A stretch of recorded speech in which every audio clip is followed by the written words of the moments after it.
out there. How's it going?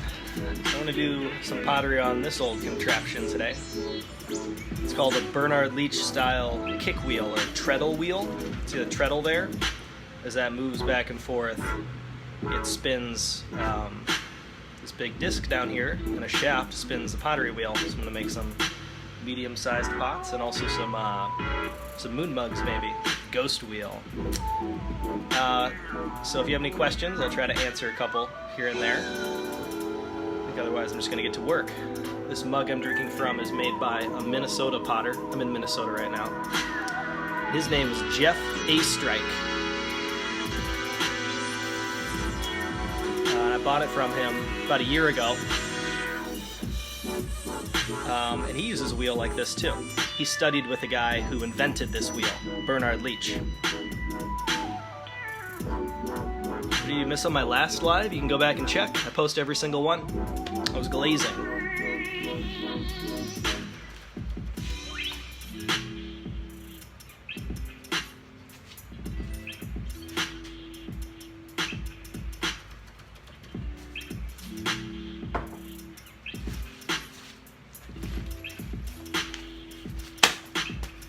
So I'm going to start out by giving a demonstration on how I prepare clay. It's called wedging.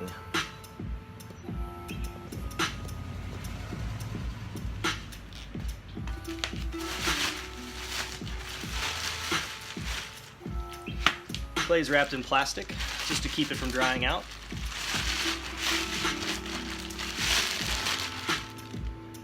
And when clay sits for a while, this clay's been sitting for, I don't know, at least 6 months. It's important to homogenize it, get the outside of the clay mixed in with the inside, because the outside is usually a little more stiff and the inside is softer. It's been sitting in a bag for a while, the water settles out in weird ways. Clay is about 25% water when it's like this, and 75% clay. That's just kind of a perfect consistency to mold it into things.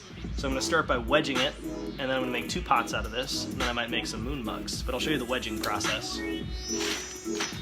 Some potters have wedging tables. I haven't found it to be that important. I don't make as many pots as most production potters, so I just wedge on the ground. It seems to work just fine. Watch one of my YouTube videos. Cool. Yeah, those are a little more quick cut. These are all just kind of rough. I just hit live and press go. But the YouTube videos are a little more labor intensive sometimes. Okay, well I'm gonna get going.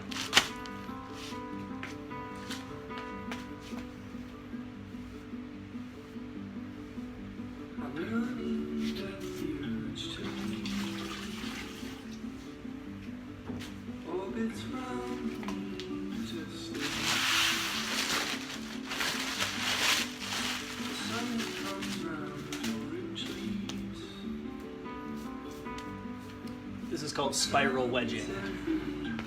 I just want to show you some details. How do you wedge on the ground? This is how. Just get something under your knees and keep your back straight. And I actually like doing it this way because your whole body weight is on top of the clay, so I really don't have to press that hard. If you wedge on a table, not only do you need an extremely firm table, because you can break the table from kneading, this is like 10 pounds of clay. Most times I'll need about 25 pounds of clay. But also you're higher up, so it's a little harder. You get to use more muscles. This, my body weight, is doing all the work of wedging the clay.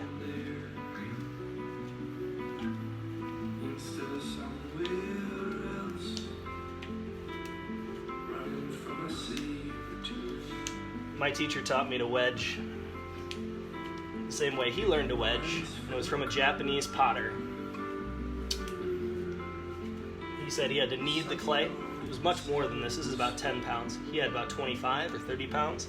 And he had to knead it at least 100 times, usually about 6 bricks every morning. He did that for about 4 years.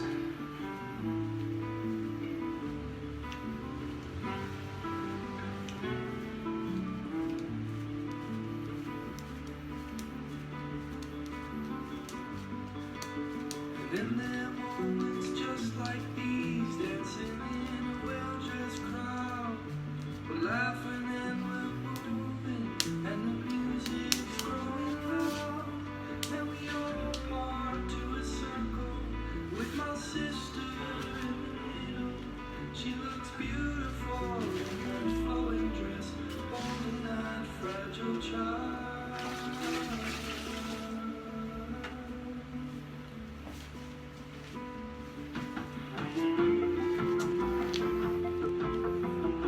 questions? This music is by a guy named Paul Spring. So that's the wheel we're going to be using today. It's called the Treadle wheel.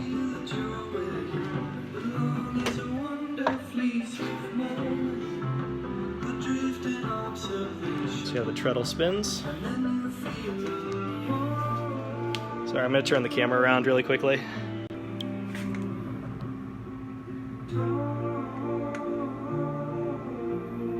Quite the contraption, huh? This wheel is about 50 years old. I bought it used from a potter for $750.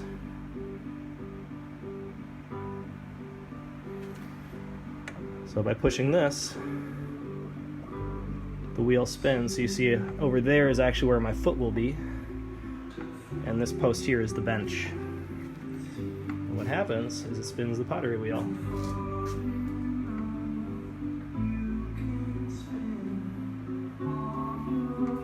I made that triangular jar to fit the corner. Then I'll wipe my hands right there.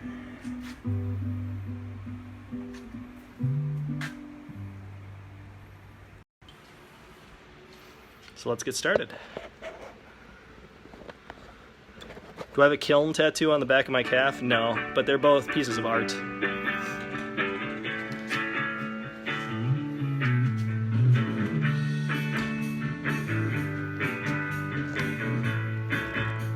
How much does my equipment cost?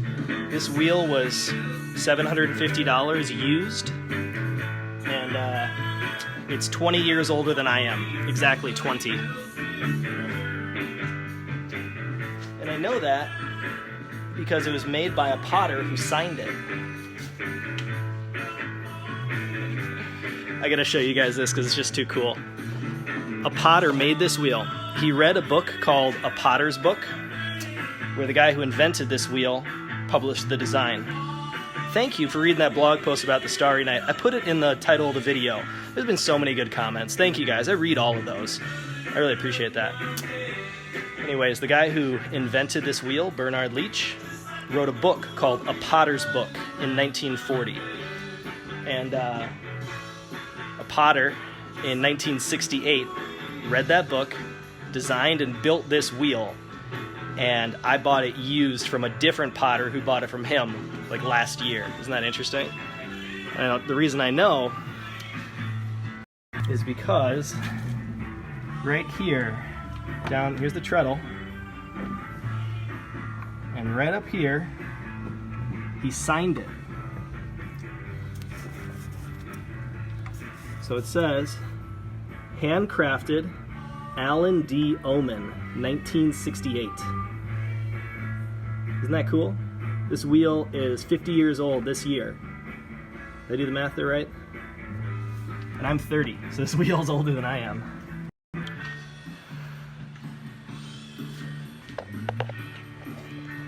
So, just by getting to know potters and developing a network of people, a guy emailed me, he's like, hey, do you want this? This guy's selling it. That's pretty good. Most electric wheels cost over $1,000, even if you try to find one used. Most kick wheels weigh like 300 pounds. Well, this thing weighs less than 100 pounds, so I could get it in here. And it's got a story behind it. It's kind of cool.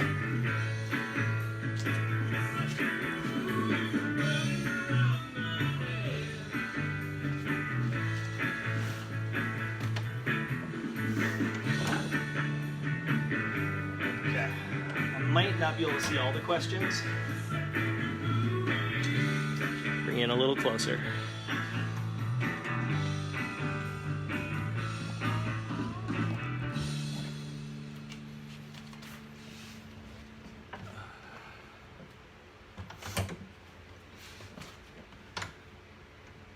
What am I making tonight?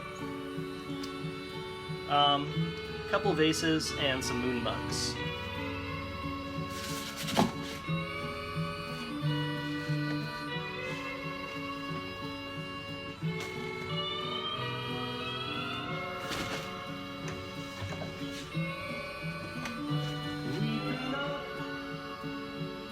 Are there different types of wheels to use? There's many different types. I wrote a blog post called "The Art of Throwing Pottery on a Kick Wheel." So if you just Google search "The Art of Throwing Pottery on a Kick Wheel," you can learn about the types that I use.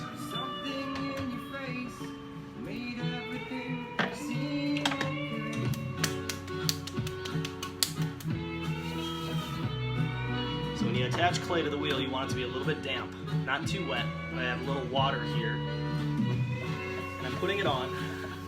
And there's this sweet spot where it's kind of sticky, where it's not just covered in water, but it's not dry. That sweet spot is what you want.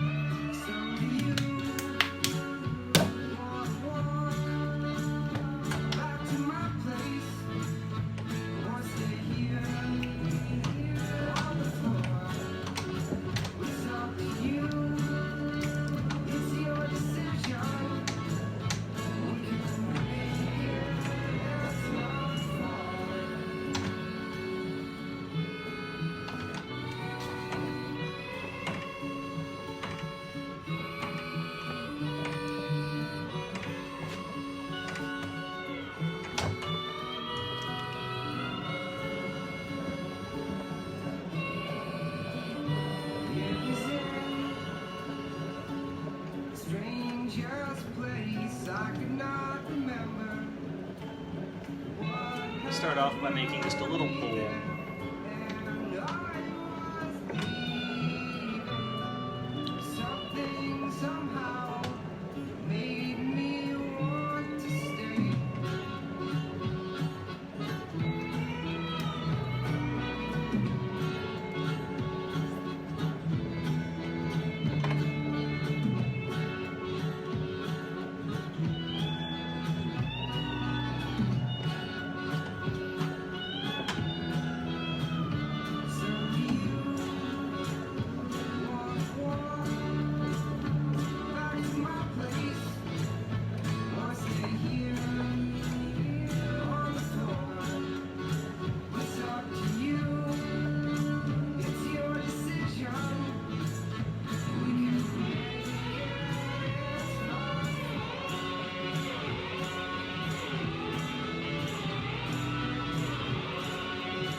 Bowl.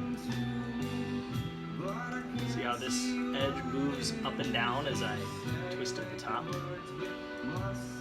And there's a little edge right here too, so when I'm glazing I can grab the bottom, turn it upside down and hold on to it, because later I'll need to dip this bowl in a bucket of glaze.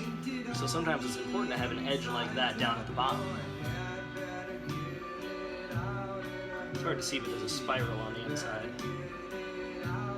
Sorry, the lighting's not the best. What I really like is how by pushing up on the top, this line that I don't even touch, it wobbles up and down a little bit. It's kind of interesting. Let's do it again, but let's make a bigger one.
Do I use the little bits? Yeah, all this little extra clay. Usually I let it dry out completely, and I put it in a bucket, soak it down with water, pour off the water, and then you can put it on cement or on plaster, and it'll dry really evenly. You can pull it off, wedge the clay again, kind of like I showed you guys at the very beginning of this video, and I'll repost it after it's live. But you can recycle clay 100% before it's fired. It just takes a lot of effort.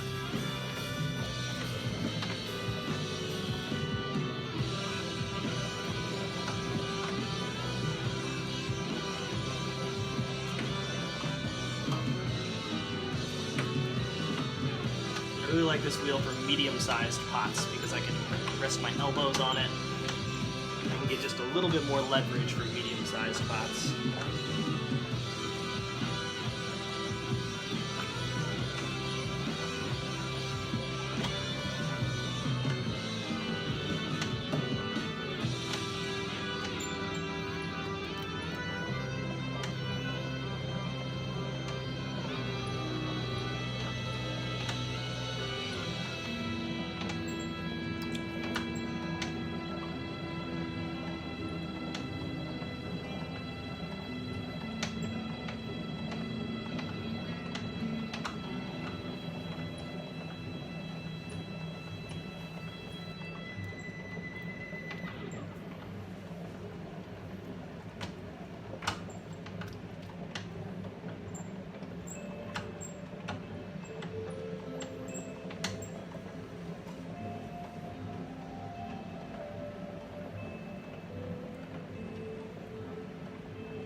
sure what I'm going to make yet. Either a bowl or a vase.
I think this one's going to be a vase.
Making a vase, usually I'm pulling the walls up, and then I'm collaring in. I try to go back and forth, so just pull the walls up.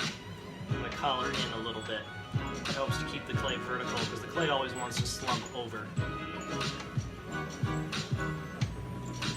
This clay is a little stiffer than most clay that I use, so whenever I'm making tall things, I like to use clay that's just got a little less water in it, because it helps to keep, you know, this, I'm not sure you can see that. That's kind of what the finished one's going to look like. Kind of.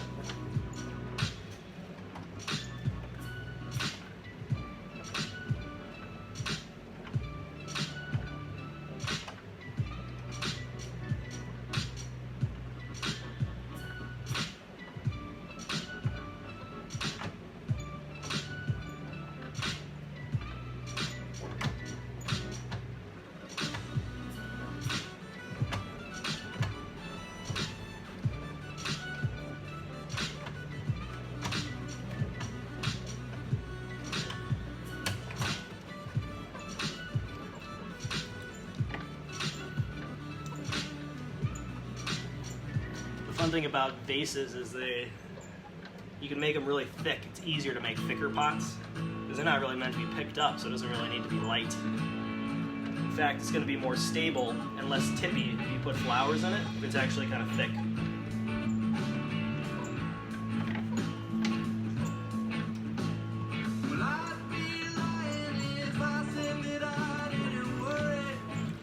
This song is by a guy named Paul Spring.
know I said I was going to make this vase a little thicker, but I just took all this clay off of it, which I'll reuse and make into other pots. That's probably a pound of clay,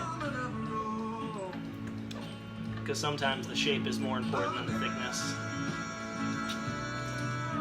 I got a cool idea for this shape.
All done.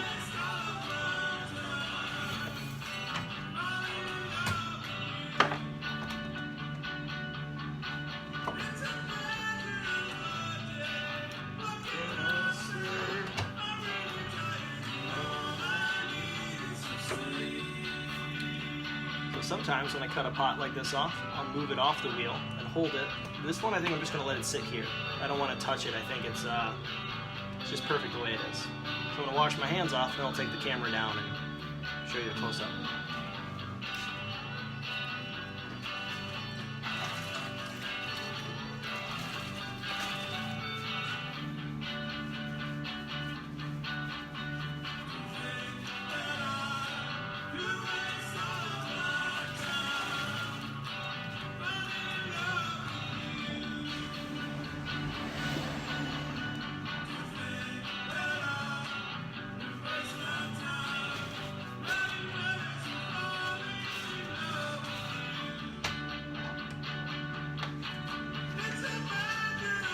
Hi. Whoa. Sorry about that. Let's turn the camera around. So this is just a vase, maybe 10 inches tall, flower vase, for a bouquet of flowers, sculptural looking vase.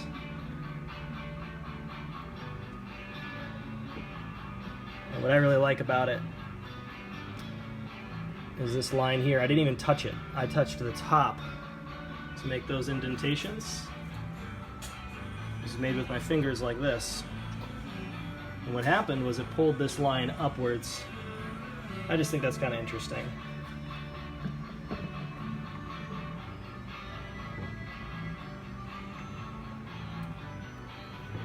Pretty cool.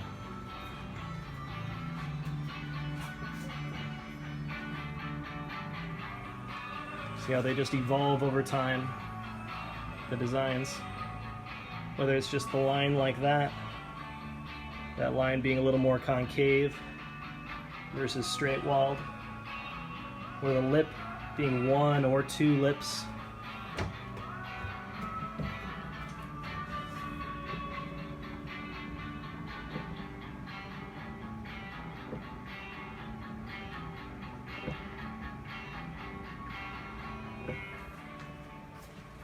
Pretty cool, huh?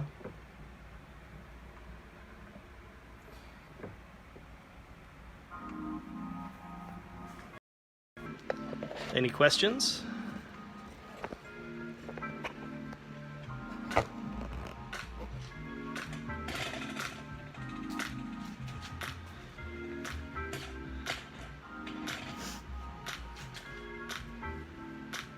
Well, the kiln is firing right now.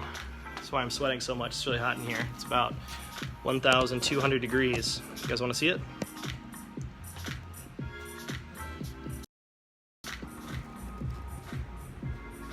It's all the pottery I still have to glaze. It's the other side of my studio, and that's the kiln. So I've got a couple pottery wheels. That's one, and this is another one. Bernard Leach style wheel, and that's a York kick wheel. And then that's the kiln. I'm gonna try something.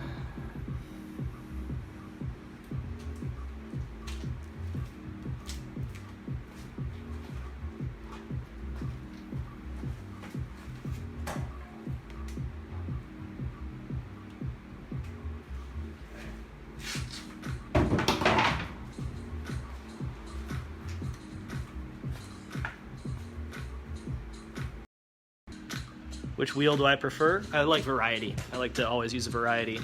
So the kiln, when I peeked it open, I'm not sure if you could see a tiny little crack, maybe not, but it's at a really precarious point in the firing because there's this thing that happens when you get to about 1,000 degrees Fahrenheit where the clay changes to ceramic. And that's what I did in this firing. It was the bisque firing, just the first of 2 firings where first I bisque fire the pots and then they get dipped in glaze. And when it goes to about 1,000 degrees, the pottery is really fragile on the way up and the way down. So this is on the way down. The kiln's turned off and it's just naturally cooling, but it's still 1,200 degrees Fahrenheit. I'm not firing what I glazed last night. I'm firing more pots to prepare for glazing. But at 1,000 degrees, the pottery does this thing called quartz inversion. It's this chemical change that's really makes the pots really fragile. So if air rushes in and touches the pots, or if they go through quartz inversion too quickly on the way up or down, it's on the way down right now, it's cooling off, then you can get cracking, you can get some weird things happening. So once it gets to about 900 degrees, I'll be able to crack this lid open, maybe 800 degrees. I'll open the lid maybe 6 inches. All the color will be gone from the kiln, and the pots will be, I can cool them off more quickly. But I'm gonna do something that's a little risky just to show you guys a little bit of what quartz inversion looks like.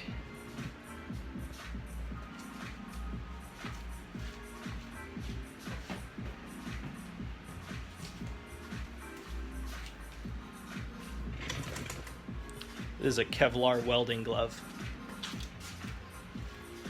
I think we're gonna need to get a little bit lower. Well, this is as low as we can go.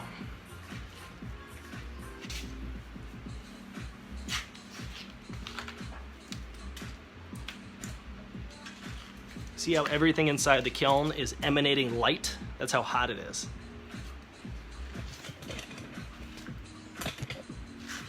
That says 1,260 degrees Fahrenheit.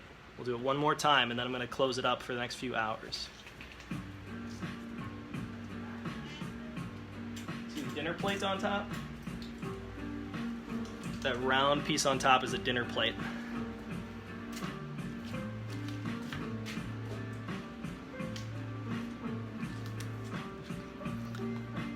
Awesome. Still super hot. It's still red hot, but in, I bet, a couple hours, all the color will have left the kiln. And then I can cool them down a lot faster, so tomorrow morning or afternoon I could glaze them. Okay. Well, that's all the throwing I'm doing tonight. I'm gonna let those pots sit, and I have a lot of glazing to do. So you're welcome to hang out. Glazing's a lot more tedious. It's not as interesting to watch. Watching clay move on the wheel is really cool. Even just watching things spin. Watch the York wheel.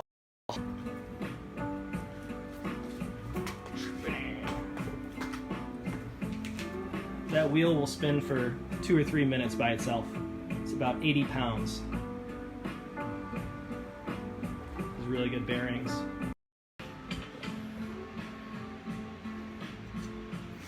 All right, well, I have a lot of work to do, so I'm just gonna keep working. You're welcome to hang out. And I'll describe some things along the way. This is the glazing section. I'm going to prepare my glazes. Where are you guys watching from? Greenland, Missouri? Cool. Where can you see me make a plate? In previous live videos. I always post to the previous ones on Facebook.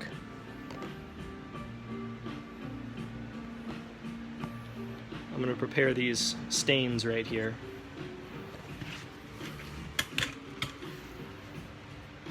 Hello from Indiana. I'm in Minnesota right now.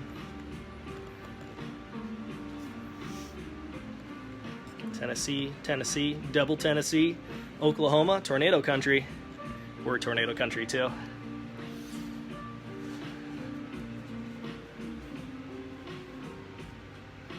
Does that make you boring if you like to watch glazing? Not at all. Does it make me boring if I like to glaze? I spend hours glazing. What do you do for the giveaway? You just leave a comment on the post. I wrote this blog post for Star Talk Radio. I'm really proud of it. It took me 6 months to write. So if you read the blog post and leave a comment about what you thought, then 3 people are going to win a free Cosmic mug. Watching from vacation. I thought that said the Vatican. Okay, I'm going to prepare these glazes.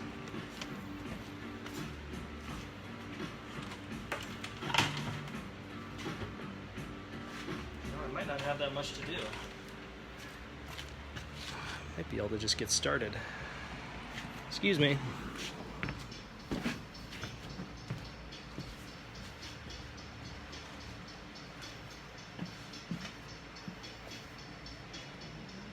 Any other questions while I get prepped?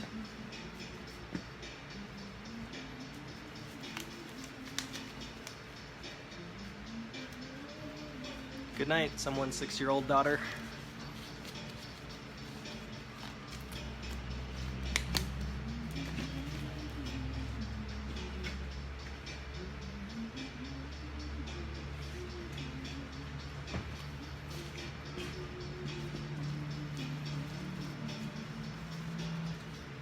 Thanks for reading that blog post. I read all your comments, by the way. I really like seeing, not on these, there's too many, but on the blog posts, I always read all those because those take a lot more time to type and they're more thoughtful. So thank you for reading it. It's been some awesome, some people have been leaving poetry in the comments on that blog post. There's a song by about Vincent van Gogh. I think it's by Don McLean. Starry, Starry Night. People talked about that. He was unaware that Van Gogh's brother tried to help him sell his paintings. There's some awesome I linked to movies with Kirk Douglas and Tim Roth, and there's some awesome movies about Vincent van Gogh. My favorite's probably the newest one that came out, where the entire movie, the frames for the movie are paintings, painted in Vincent's style. And of course it's like awesome to look at, but the storyline's really good too. It's like a murder mystery, which is true. His life is a murder mystery that went unsolved. The York wheel still spinning.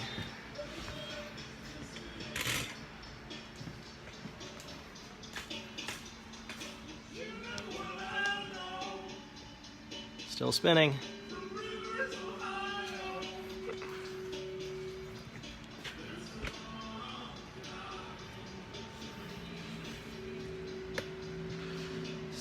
It's sad that Van Gogh only sold one painting his entire life. Yeah, it was a sad life. You know, he didn't even want to be called Van Gogh because he and his dad had like a terrible relationship. So that's why he never signed paintings that way. He always signed them Vincent, or not at all. But he liked to be called Vincent because he was, from what I understand, he thought people wouldn't be able to pronounce Van Gogh like it should be pronounced, and it was his dad's name, and he always struggled to make his papa proud.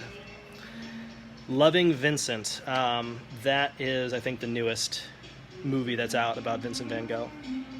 Where can you find the blog? The first link in the title of the video, and it's actually Star Talk Radio's blog.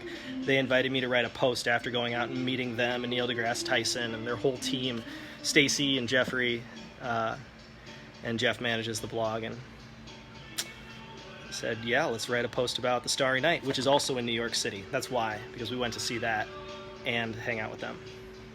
How long have I been doing this? About 13 years. Been making pottery. So these are stains used for colorant. This is copper carbonate mixed with water. Copper carbonate powder. It's a green powder that I just mixed with H2O. It settles out, so you want to mix it up overnight after it's been sitting overnight.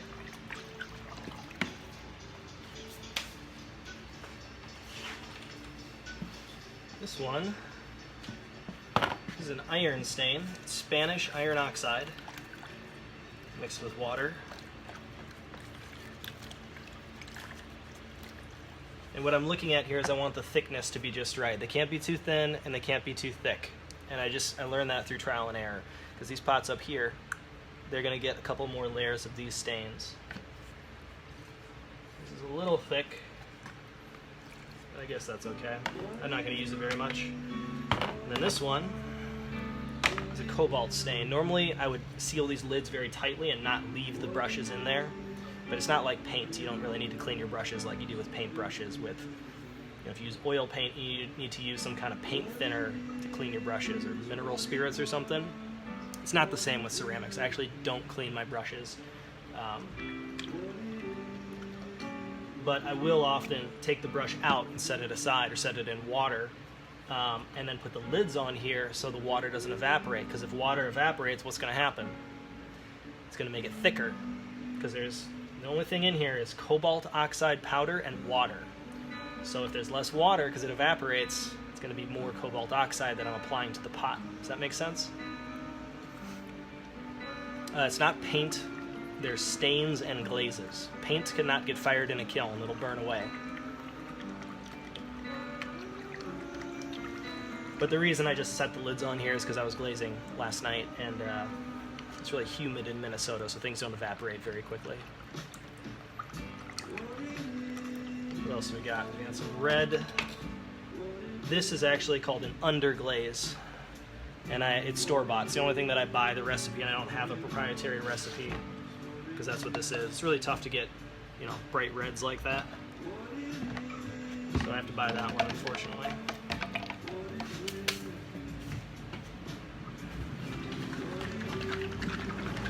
That's what a clean one looks like when I add a little bit more. Velvet, it's backwards, but it's Velvet Underglaze by a company called Amico.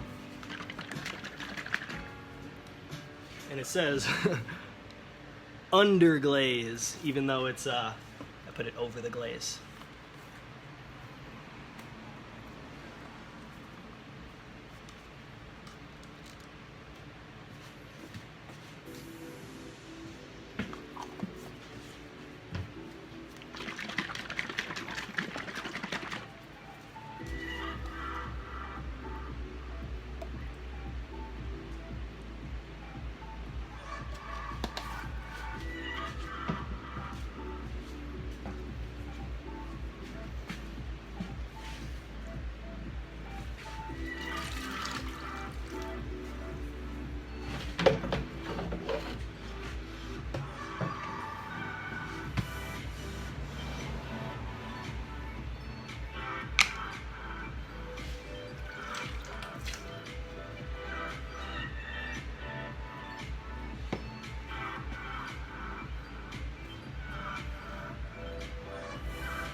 I'm bringing it in close for this just because it's kind of cool. But it's really loud. So, don't say I didn't warn you. What am I doing today? Glazing. Closer.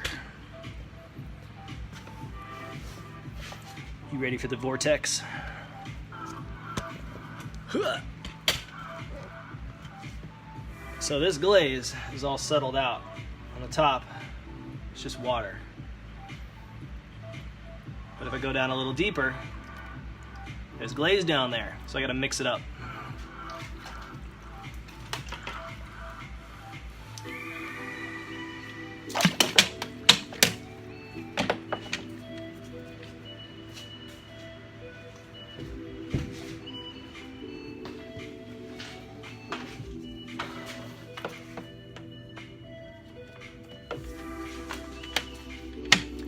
Gonna get loud.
Unplug your drill when you're not using it.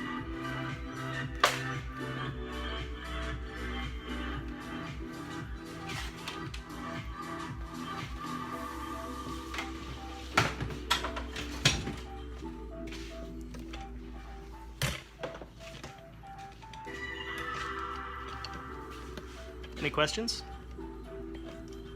Are there dark natural clays? Yes, there are. Clay comes in a lot of different colors. I use light clay because I tend to use dark glazes, so I like the contrast.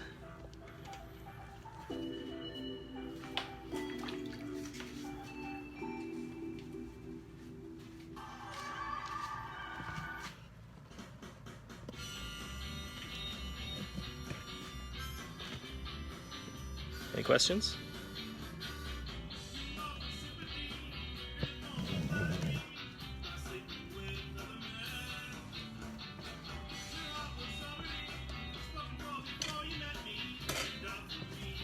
Test. Do I have any yellow glaze? I do. I used it on one cosmic mug last time. But it didn't look, it wasn't my favorite.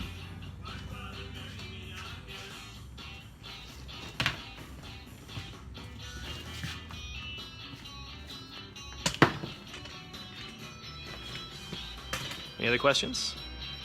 Does dark clay cost more? No, not necessarily.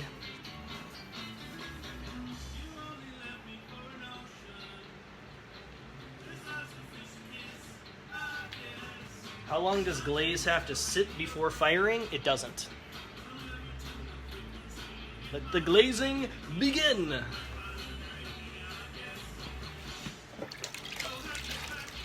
Certain glazes have to sit, they might have to sit between layers.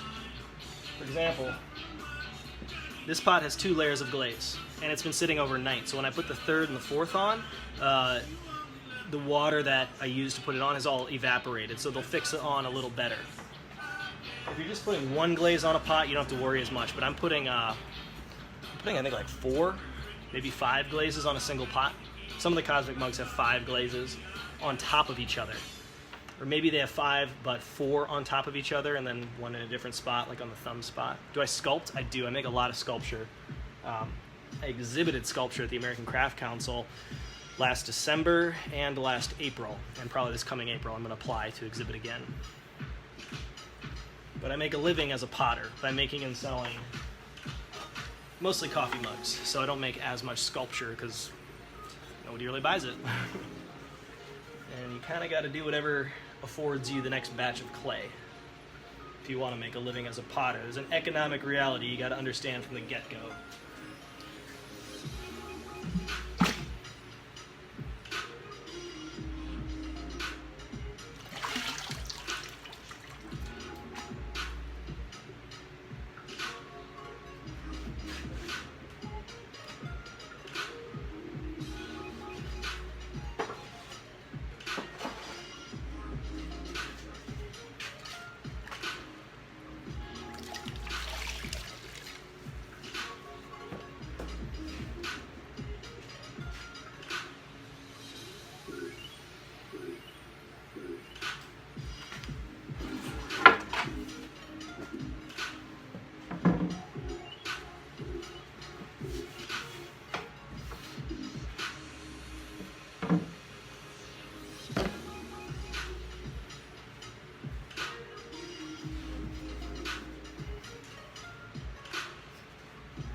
putting pots all the way over there to counterbalance, otherwise the board will tip over.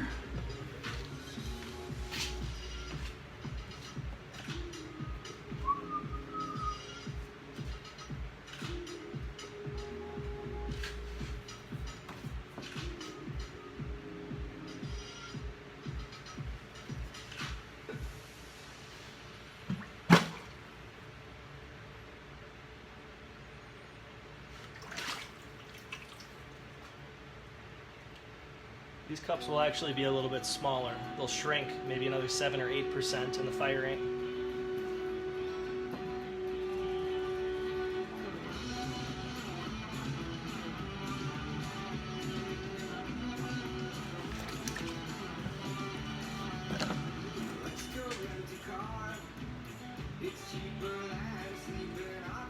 Same with this. Like this cup might only be like 6 or 8 ounces when it's finished. It'll actually be kind of small.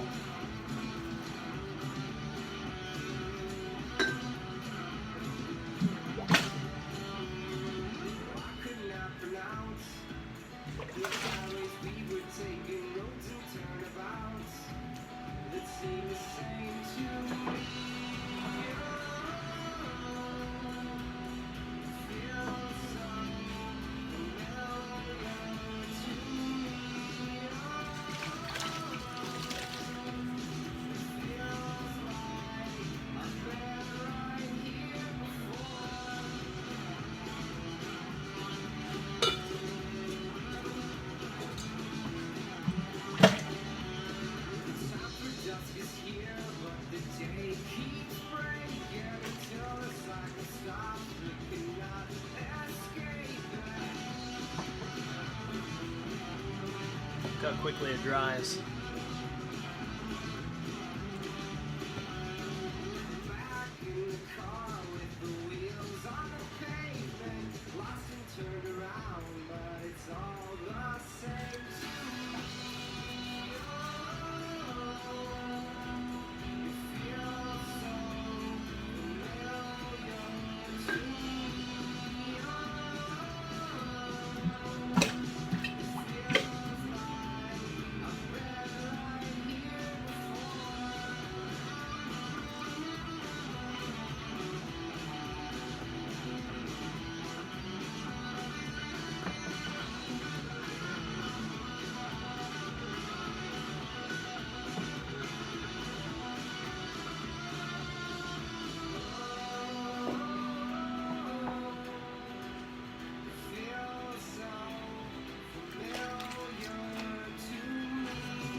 You'll notice I'm glazing a variety. This one will look more like an asteroid when it's finished, and this one's just a tall cup. Can anyone guess why I do that? Why I don't just glaze all asteroid cups or all cups on the same board? Try and guess why I do that. To explain the popping motion, I'm putting this down into the bucket past the level of liquid. And I'm pulling up really quickly, which creates a suction, and pressing back down really quickly, which makes the suction explode, hit the bottom inside and explode and glaze the inside and the outside at the same time. And then I'm dipping down again up to here without glazing the bottom, because I can't have any glaze on the bottom when it sits on the kiln shelf. But that's the process. Does that make sense? Room in the kiln? No, they're not in the kiln yet. If you want to see what they look like when they're finished, check out cosmicmugs.com. That's what these will be. And if you join the newsletter, we're doing a whole bunch of coupons next Monday. It's going to be a huge sale. It's time. It's time for a sale. Sizes fit more on the board? Nope. Variety? Why? Yes, but why? Not it. So one reason is, yeah, it does help my hands a little bit. It keeps my body kind of guessing and moving, kind of like doing different yoga moves versus the same yoga move over and over again. But that's not the reason. The main reason is Paige, you got it. Because if I drop one board, I won't lose a ton of one. Exactly. If I drop this board, if I have an accident, which happens sometimes, drop a whole board, I don't lose every single $300 Meteor mug. I still have some left. Okay, if you're gonna, the same thing when you're loading the kiln. If one shelf collapses or something happens, one element burns out and you lose all your meteor mugs, that can really affect how you pay your rent. So I need to diversify a little bit. That's the Pottery diversification portfolio. So they don't all break, exactly. So you, if they all break, you always plan for the worst case scenario. If they all break, not all the exact same kind breaks. You break a bowl, you break a mug, you break a cup, you still have bowls, mugs, and cups over here, instead of breaking all your mugs. Good job, Paige. You got it first.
You always have to think about how your hands are going to look when you dip it in the pot, because I leave my finger marks on there, so that's going to become part of the art.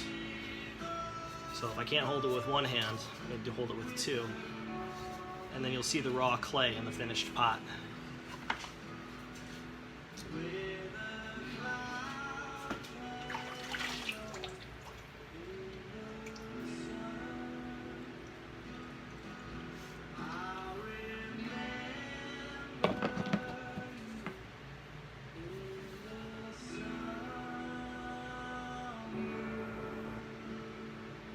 So I don't need to worry about glazing all the way up to the edge. I can just pour it out. But then when I put this in the bucket, I'm going to put it in at an angle so the air bubble it catches is smaller, and that'll glaze the edge for me.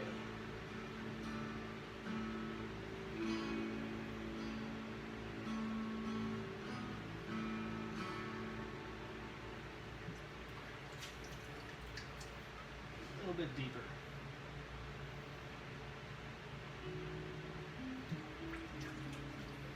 You gotta be careful when you're dipping things more than once. When you dip it twice, it's actually adding more glaze onto the pot. Now I know this glaze, so I can get away with it, but you gotta be careful, because some glazes, you dip it twice, and it's gonna get much thicker and run off the pot. See how it's thicker where where it's thinner there by the spiral and on the inside walls of the pot, that's where the air bubble was. But it's almost dry. And I leave all those marks, so they look kind of weird when the bowl's finished. But if you look very closely, you'll be able to see that it matches up with fingers, my hand. and they'll be in the finished pot, and they'll be kind of rough, and some people are like, hey, you missed a spot. But no, it's part of the art. Since I'm holding it on the rim, I did miss a spot. On the rim.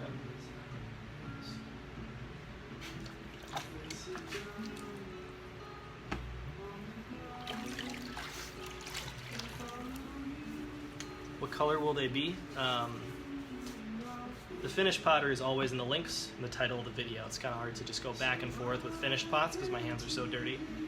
But CherricoPottery.com, there's a lot of finished pottery on there.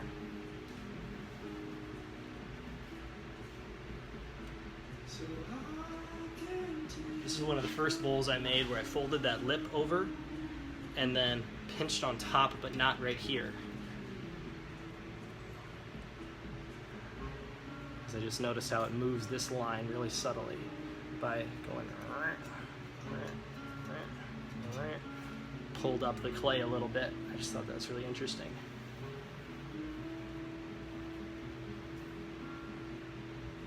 There's little things like that that are kind of surprising. Like I made this spiral on purpose, but these wavy lines here, those, the first time they ever happened, they were not on purpose. I was finishing the bottom, doing a design right here with my thumb to make this design. And then, whoa, I noticed if I press a little harder, oh, what's going on there? You see that show through. It's kind of cool. You're making two things happen with one movement. I like that. Same here, making two things happen with one movement. It adds complexity while actually touching the clay less. It's a cool idea.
It's a mug by Jeff A. Strike.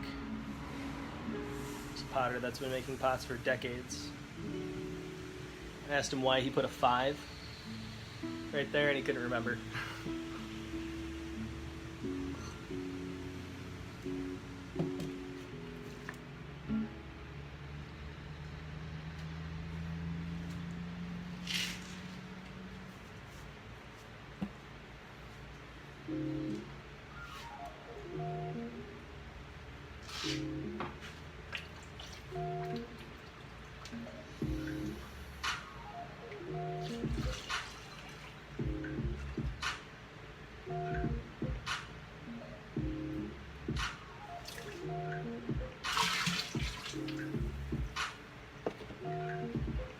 Sometimes if it's getting too heavy, it's better to just use 2 hands. This pot's pretty heavy, it's like 5 or 6 pounds.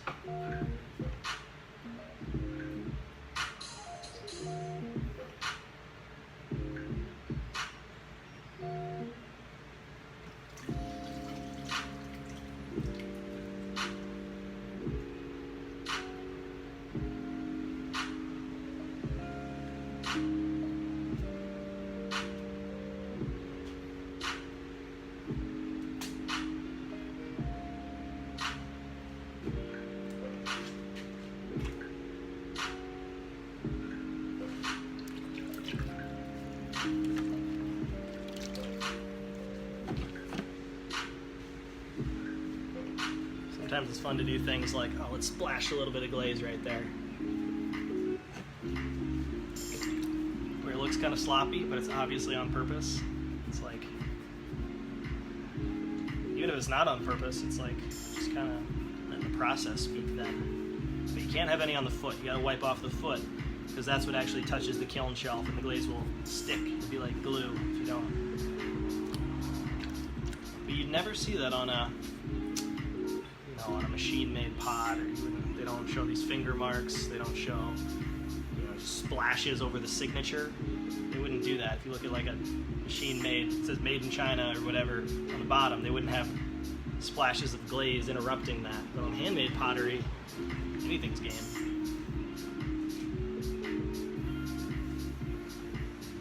Alright, it's time to do a lunar pot. These things take forever. But they look awesome when they're finished.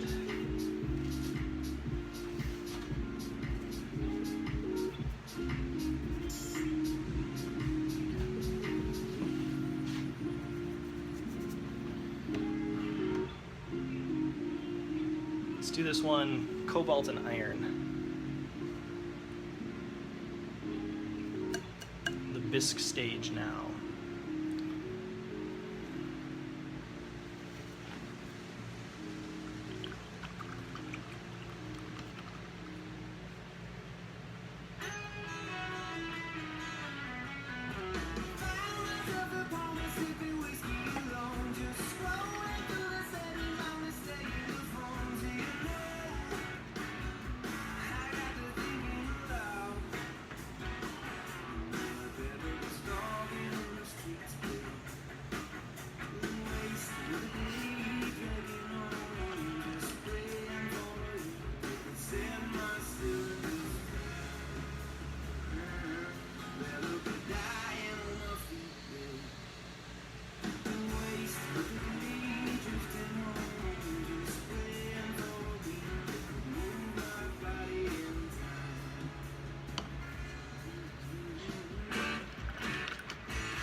No, I'm not left-handed, but you have to do a lot of things that might be right or left-handed in pottery.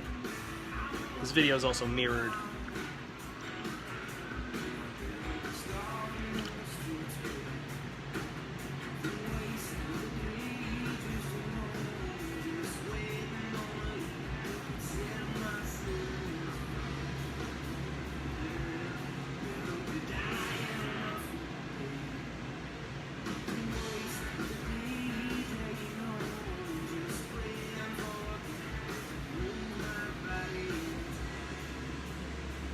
If I considered making urns for a funeral, a cosmic urn, I have 2 in process right now. They're really slow pieces to create though. What other jobs did I do before pieces started selling so well? I didn't. I just lived on less than minimum wage. But if the IRS asked, I lived on minimum wage. I mean, I pretty much just bootstrapped. You don't need a lot to live off of in a small town in St. Joseph. So I bootstrapped the business. I just, ate a lot of food from farmers markets and, selling pottery at farmers markets, and made enough to buy food and pay rent in a tiny little apartment for about 6 years. So I didn't work other jobs. I thought about it, but instead I just bootstrapped and didn't spend much money. And you can read about that in the American Craft Council blog posts on my website. They link to American Craft Council posts, and it's called A Potter's Journey. It'll show up on my website if you search for A Potter's Journey, but I wrote about what it's like to bootstrap a business as an artist. And right now we're actually working on another a sequel to A Potter's Journey about how to grow a business and what happens when you surpass 6 figures in sales. Because profit goes up, but so do expenses. Last year we had 6 figures in expenses.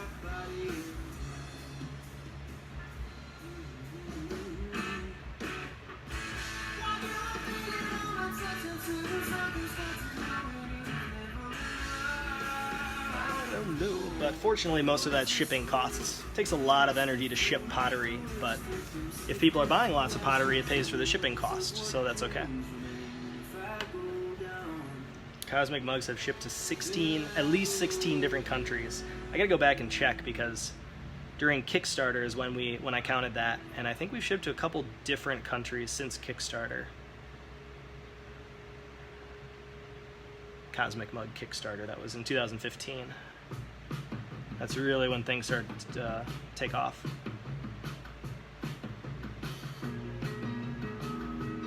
These are so tedious because you can't just put it on there. I gotta get it into all the crevices, and the small spots especially are kind of tough. Yeah, thanks for talking about Patreon. The name of the article was A Potter's Journey. Patreon, we're gonna give huge coupons on Monday or Tuesday. Depends how the firings go. But if they turn out, Patreon's like a fan club. We're actually planning a lot of things for Patreon. But we'll start with coupons. That's kind of the best thing I can do, is just like give you the best pottery deals. But we're actually coming up with an educational brochure, maybe multiple ones, or a small booklet about how pottery is made. So if someone wanted to ever make pottery, then they can get it for like $5 or $10. And then most people who join Patreon pay for a monthly subscription, so the people who can't afford it could just join and pay like $5 and get it. And then the people who can afford $5, $10 a month, they'll help subsidize basically other people learning about pottery, which is kind of a cool idea, because not everybody can afford to buy a piece of pottery. So we're always looking for ways to strike that balance. Thank you for being a Patreon. That's huge. I know it doesn't seem like it to some people, but for other people, $5 a month is a big deal.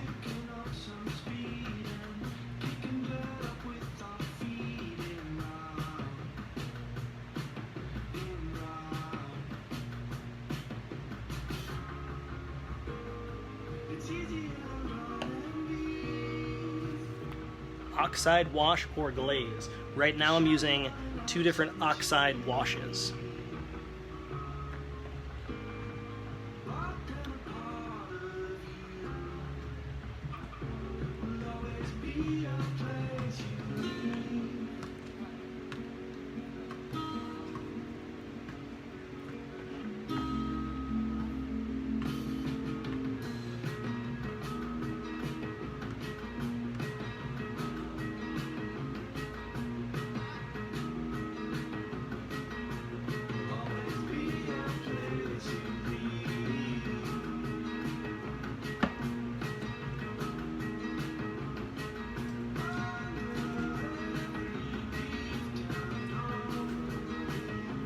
This is where the magic happens.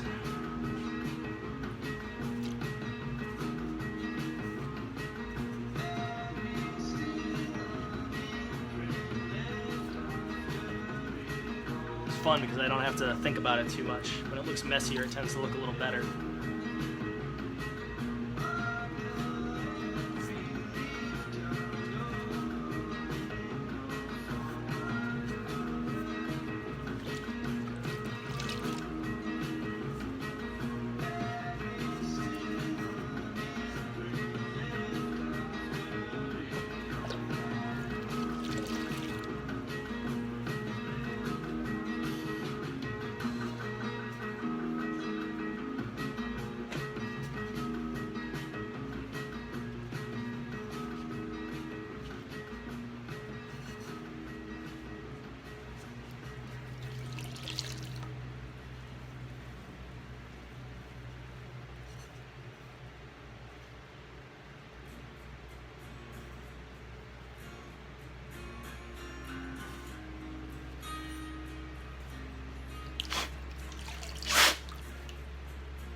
even just movements like that will change how it looks, because the stain just gets everywhere. It's kind of fun. It's like finger painting.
Can't make it too clean.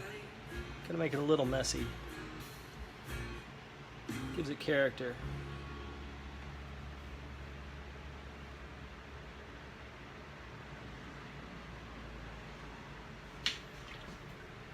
In fact, I like to do little drips sometimes. Just very little ones. Like that. Just a tiny little drip. Maybe another one next to it. Be careful. If I shake, they'll drip too far. Sit there and dry.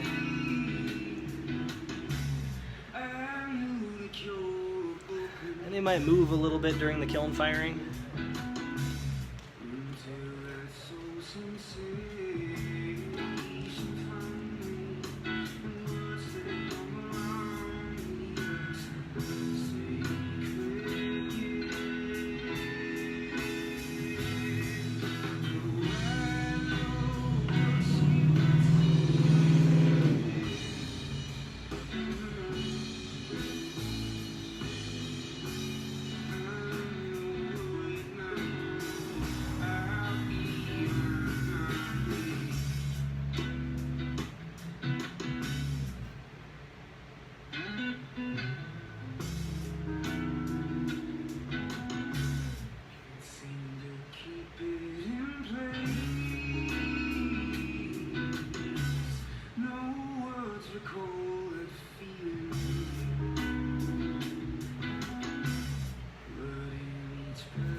Broken.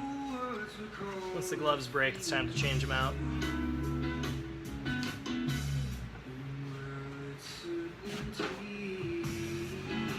Any questions?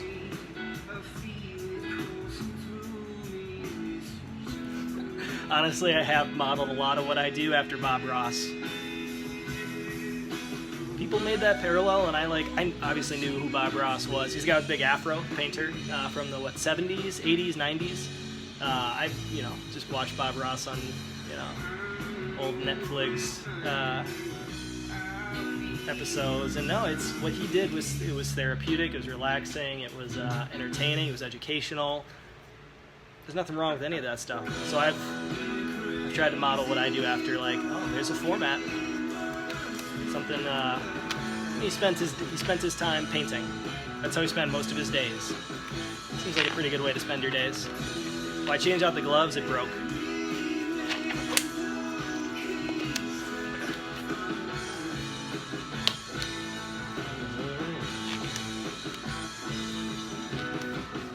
Happy little trees. Happy little pots.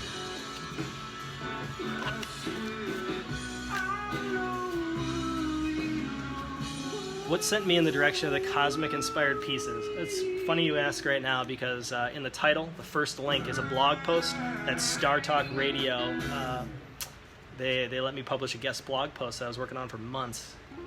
And it's all about that. It's about Vincent van Gogh's The Starry Night and Neil deGrasse Tyson and his thoughts about it and how he's talked about it. And that's where I drew inspiration from the Cosmic Mugs, for the Cosmic Mugs.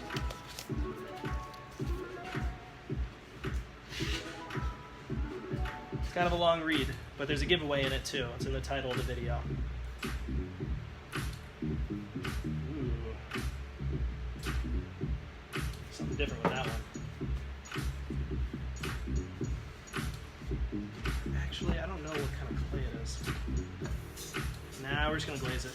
I thought it was white stoneware, or porcelain, but I think it's stoneware.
This song is by a band named Holy Hive.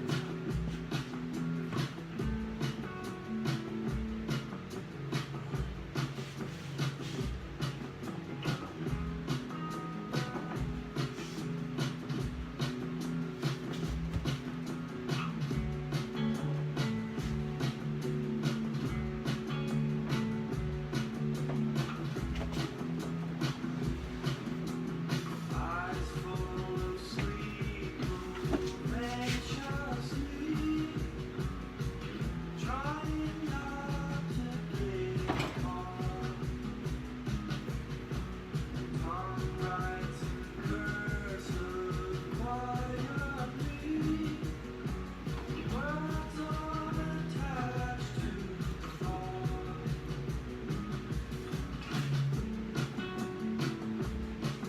Do you walk alone when I'm not beside you?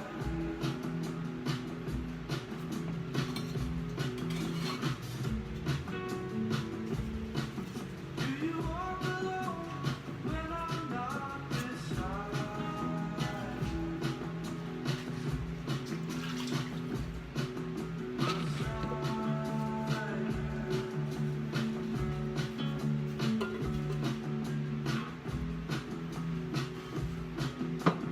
Hands shake the dead weights off their limbs, swinging up as they fall.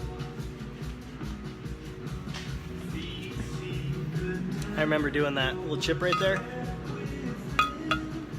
right where you would drink from it. It's not good.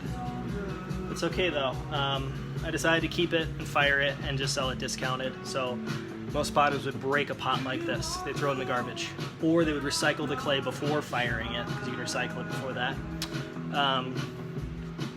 But I decided to finish it off and sell it at a discount because demand is really high right now. So anytime I can do anything to offer discounts to people to lower the price to make it more available, why not, right? So I'm okay with it having a flaw.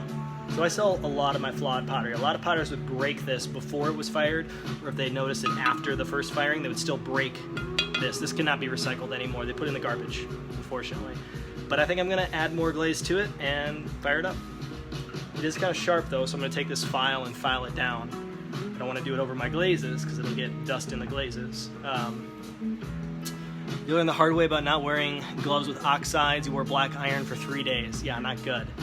And iron's probably not terrible for you because you can cook with iron skillets, but let's talk about the gloves. But cobalt, manganese, zinc, copper, these are all glazed materials that are fine when they're fired, sealed in clay.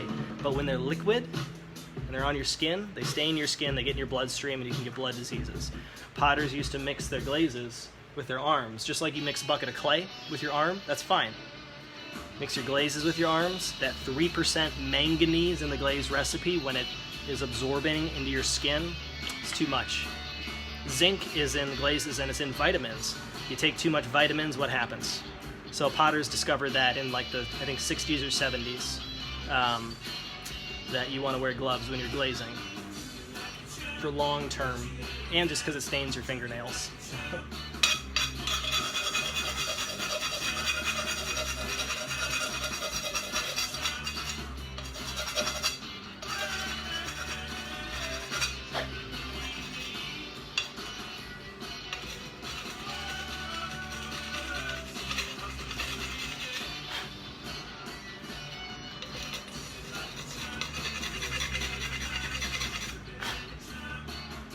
There. See, now this is not sharp. Still noticeable, but it's not going to cut anybody. You know, it's blunt, but it'll still be a flaw.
Perfect timing.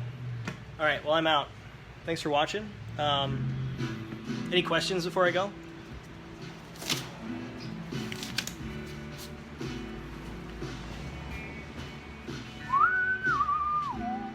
If you want to see finished pottery, it's always in the title of every video. And if you want to buy something, wait until Monday or Tuesday, because we're going to have a whole bunch of new pots, and there'll be coupons, tons of coupons. July coupons, it's time for a sale. So I'm getting ready for it. There's a lot more to glaze. But I'm going to take a break. Any pottery questions before I take off? Grab my mug.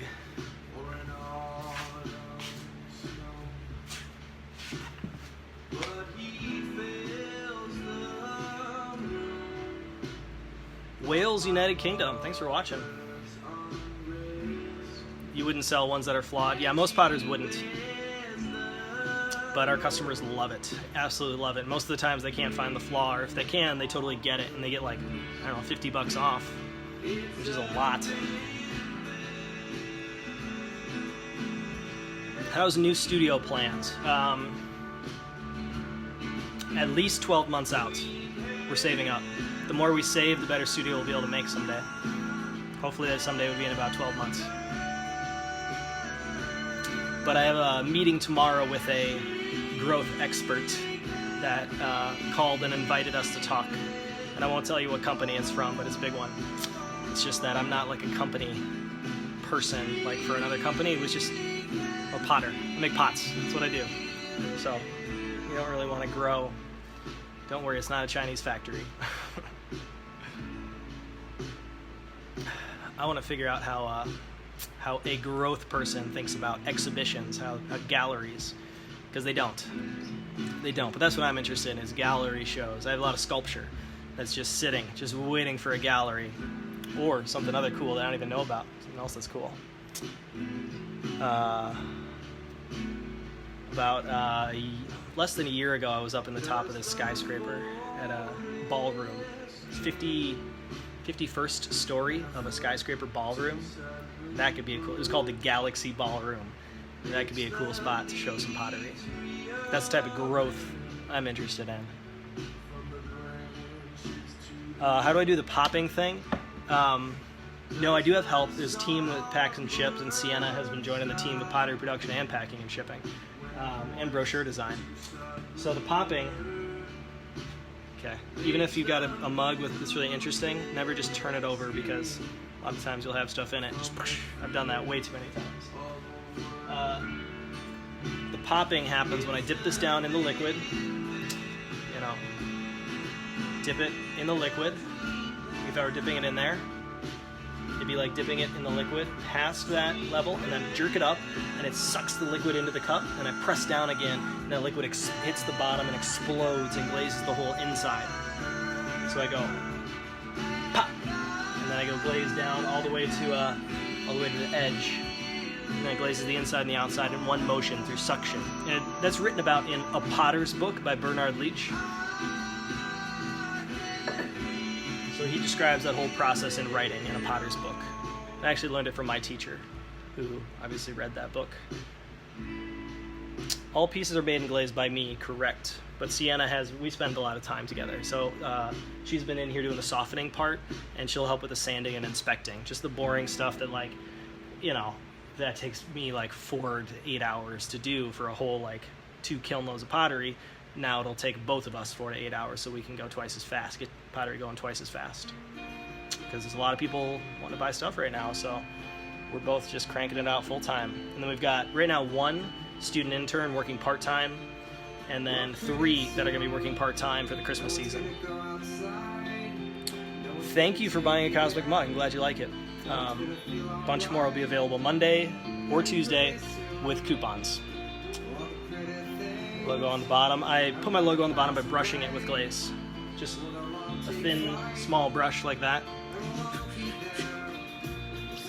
What sculpture am I considering? I've made sculptures and exhibited them at the American Craft Council twice, and now they're in storage in the film studio. This is the Quonset hut. I've got a film studio too. That's where they're stored, waiting for the next exhibition. So I've already made the sculptures. Now it's what to do with them. Thank you. I'm happy to be succeeding finally. It's been 8 years building a business before it was enough to actually pay back all my dues and start to save for the future. All right, well, thanks for watching. Giveaway in the title of the video, finished pots in the title. Patreon will get all the best coupons. I'm out. Peace.